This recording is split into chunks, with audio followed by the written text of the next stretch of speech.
Hello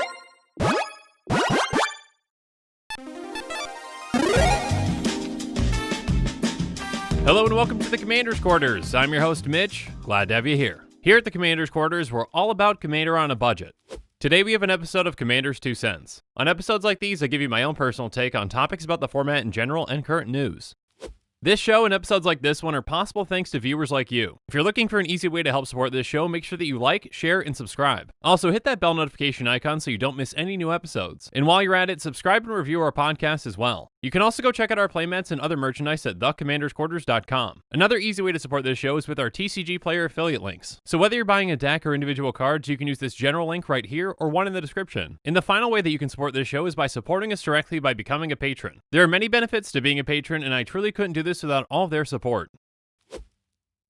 A little while back I did an episode on the most popular new commanders of 2019. I enjoyed looking back on what commanders had really made an impact on the format in the recent year. So I thought it'd be a fun idea to take it even further and go over the most popular commanders of all time. Well, more so it's the most popular commanders of the last 2 years. The data that I'm getting from these lists comes from EDH Rec. And the furthest back that they go is 2 years, so that's what we're going to be going off of. I still think that's a good amount of data to go off of, and it's going to be pretty accurate to talk about the most popular commanders at this point. And that last 2 years title is just a bit too long, so saying of all time is just easier. Obviously it's not perfect, but just bear with me.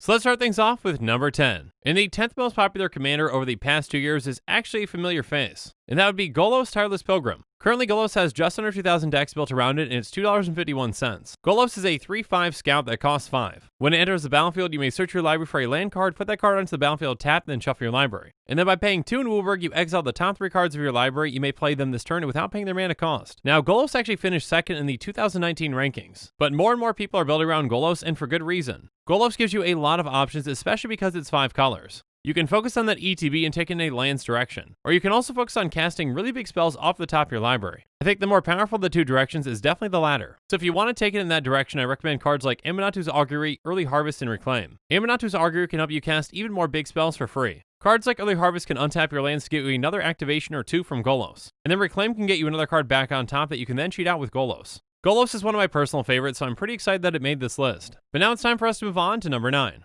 And the 9th most popular commander over the last 2 years is Gishath Sun's Avatar. Currently it's nearly $9 and sees playing over 2,000 decks as the commander. It's a 7/6 dinosaur avatar with trample, vigilance, and haste for 5 red, green, white. It has whenever Gishath Sun's Avatar deals combat damage to a player, reveal that many cards from the top of your library, put any number of dinosaur creature cards from among them onto the battlefield and the rest in the bottom of your library in a random order. This one's actually pretty surprising to me. I didn't realize that Dinosaur Tribal was this popular. Gishath came onto the scene in a big way, allowing players to build a very powerful dinosaur deck. Even though this commander costs 8 mana, you can get immediate benefit from it. And much like Golos, it can help you cheat things off the top of your library. But unlike Golos, those things are going to be exclusively dinosaurs. So this deck is extremely straightforward. You're just going to run a ton of dinosaurs. Something like Verdant Sun's Avatar can gain you a ton of life throughout the game. Temple Allosaur can protect Gishath and your other dinosaurs too. And then Goring Ceratops gives all your creatures double strike when it attacks. So it not only pumps up your team, but it also doubles up Gishath's damage trigger. This lets you flood the field with even more dinosaurs to put you further ahead of your opponents. I'm sure all the Gishath fans out there can't wait for Return to Ixalan. The more dinosaurs that get printed, the better this deck becomes. But now let's move away from dinosaurs and on to number 8. And the 8th most popular commander over the last 2 years is Jodah Archmage Eternal.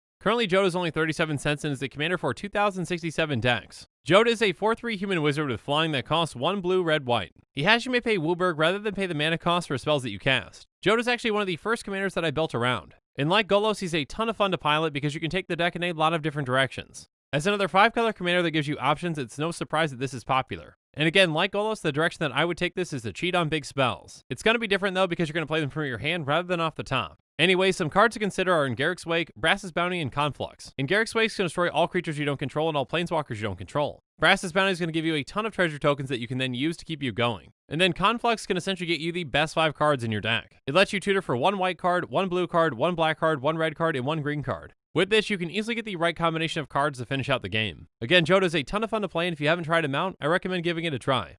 But now let's move away from that 5-color commander and on to number 7. And the 7th most popular commander over the last 2 years is Meren of Clan Nel Toth. Currently she's over $14 and is the commander for 2,069 decks. She's a 3/4 human shaman for 2 black-green. She has whenever their creature you control dies, you get an experience counter. And at the beginning of your end step, choose target creature card in your graveyard. If that card's converted mana cost is less than or equal to the number of experience counters you have, return to the battlefield, otherwise put into your hand. For a long time, she's been the go-to for Reanimator commander. The more creatures that you control that die, the more experience counters you get, and the bigger creature that you can get back for free. Some small, simple ones to start, though, can be very effective for this deck. Some cards that you might want to consider for her are Playcrafter, Caustic Caterpillar, and Spore Frog. When Playcrafter enters the battlefield, each player sacrifices a creature or planeswalker, and each player who can't discards a card. Caustic Caterpillar has pay 1 and a green, sacrifice Caustic Caterpillar to destroy target artifact or enchantment. And by sacrificing Spore Frog, you fog. So each of these creatures can essentially sacrifice themselves so we can recur them. They grow our commander's experience counters, and they give us a toolbox out of our graveyard. But now let's move away from the graveyard into a different kind of deck with number 6. And the 6th most popular commander over the last 2 years is Yuriko the Tiger's Shadow. Yuriko is nearly $7 and is the commander for 2,084 decks. She's a 1/3 human ninja that costs 1 blue black. She has Commander Ninjutsu for blue and a black. So by paying that and returning an unblocked attacker you control to your hand, you can put this card onto the battlefield from your hand or command zone, tap and attacking. And then she has whenever a ninja you control deals combat damage to a player, reveal the top card of your library and put that card into your hand. Each opponent loses life equal to that card's converted mana cost. So just as Gishath was the dinosaur commander that people were wanting, Yuriko is that for ninjas. Commander Ninjutsu is crucial since you can't use regular ninjutsu from your command zone. And a deck built around ninjas and high cost cards can be a lot of fun. So with this kind of a deck, you want some cards like Slitherblade, Ingenious Infiltrator, and Commit to Memory. Cheap creatures that can't be blocked like Slitherblade can come in huge. And then ninjas that give you other benefits like Ingenious Infiltrator can be great as well. And cards like Commit to Memory let you cheat on that high converted mana cost since it takes both the halves. So instead of the card costing 4 or 6, it costs 10. If we ever go back to Kamigawa, I'm sure the Yuriko decks are going to be very happy. But now let's move away from ninjas and on to number 5. And the 5th most popular commander over the last 2 years is Kess Dissident Mage. Currently, she costs 86 cents and sees play in over 2,200 decks. She's a 3/4 human wizard with flying that costs 1 blue, black, red. She has during each of your turns, you may cast an instant or sorcery card from your graveyard. If a card cast this way would be put into your graveyard, exile instead. So being a Grixis commander, Kess just gives you access to a lot of great instants and sorceries, as well as other effects that care about them too. Allowing you to recast one of them on each of your turns is huge. So with this kind of a deck, you might consider cards like Frantic Search, Goblin Necromancer, and Gutter Snipe. Frantic Search is basically a free way to loot. It's going to make you draw 2 cards, then discard 2 cards, and you untap up to 3 lands. And then Goblin Necromancer makes your instant sorceries cost 1 less to cast. And then Gutter Snipe can be a fantastic finisher. It says whenever you cast an instant or sorcery spell, Gutter Snipe deals 2 damage to each opponent.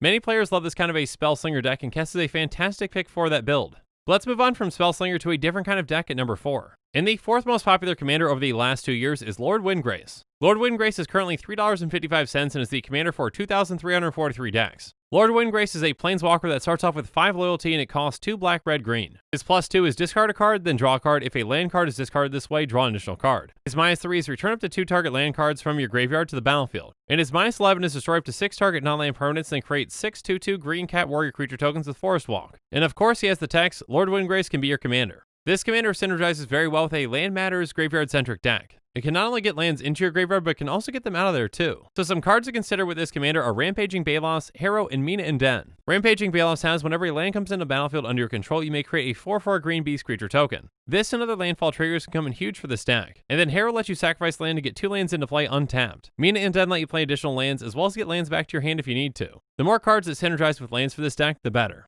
But now it's time for us to move away from lands and on to number 3. And the 3rd most popular commander over the last 2 years is Edgar Markov. Currently he's just over $10 and is the commander for over 2,800 decks. He's a 4/4 vampire knight with first strike and haste that costs 3 red, white, black. He has Eminence. Whenever you cast another vampire spell, if Edgar Markov is in the command zone or on the battlefield, create a 1/1 black vampire creature token. And then whenever Edgar Markov attacks, put a +1/+1 counter on each vampire you control. So this Eminence ability is very powerful. Your opponents can't interact with it, and you basically get a lot of free vampires because of this. If you need to cast this, you can, but you usually don't have to win. So with this deck, you're going to be very aggressive and run a ton of small vampires. So ones to consider are Vicious Conquistador, Shadow Alley Denizen, and Indulgent Aristocrat. Vicious Conquistador drains your opponents for 1 when it attacks. Shadow Alley Denizen says whenever another black creature enters the battlefield under your control, target creature gains Intimidate until end of turn. So a lot of your creatures and even the vampire tokens can help give your creatures Intimidate. And then Indulgent Aristocrat has pay 2 and sacrifice a creature to put a +1/+1 counter on each vampire you control. So this can really help you put those tokens to use and pump your RE fast. So as popular as dinosaurs or even ninjas might be, vampires are even more so.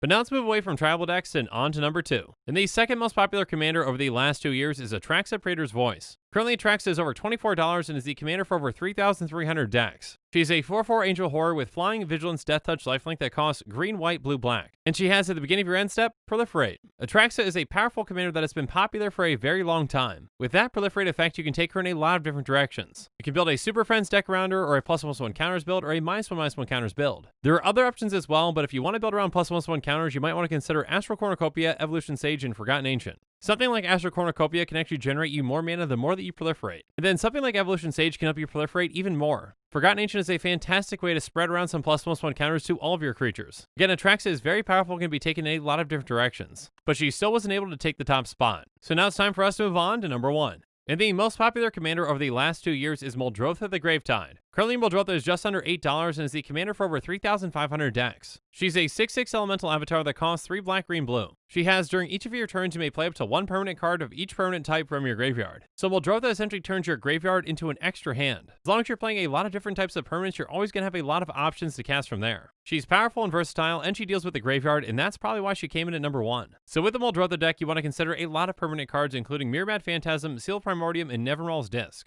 Mirror Phantasm can mill you for a ton to give you access to a ton of cards. Seal Primordium you can get back again and again to keep destroying artifacts and enchantments. And you can keep blowing everything up again and again with something like Nevermoral's Disc. Sultai is perhaps the most powerful of all color combinations, and Muldrotha is a fantastic card for it. Again, it's versatile and powerful, and it deals with the graveyard, which a lot of people like. So it's no wonder as to why it came in at number 1. And with that, this show is coming to a close, so it's my turn to hear from you. So in the comments below, let me know what your favorite commander is of all time. And make sure you're following us on social media for more updates and sneak peeks on future episodes. Again, a huge thank you to my patrons who help make this show possible. I truly couldn't do any of this without your support. If you want to support this channel directly, consider becoming a patron. There are many benefits to being a patron, including being able to vote on future commanders for deck techs. There are even tiers where you get your own personalized deck tech dedicated to you. You can check out all the Patreon tiers and rewards at patreon.com/commandersquarters. If you haven't already, make sure that you like and subscribe to the channel. Here at the Commander's Quarters, we're all about budget commander. So while you're at it, go ahead and check out some of our other types of episodes. And with that, I'm out of here. Thanks again and have a good one.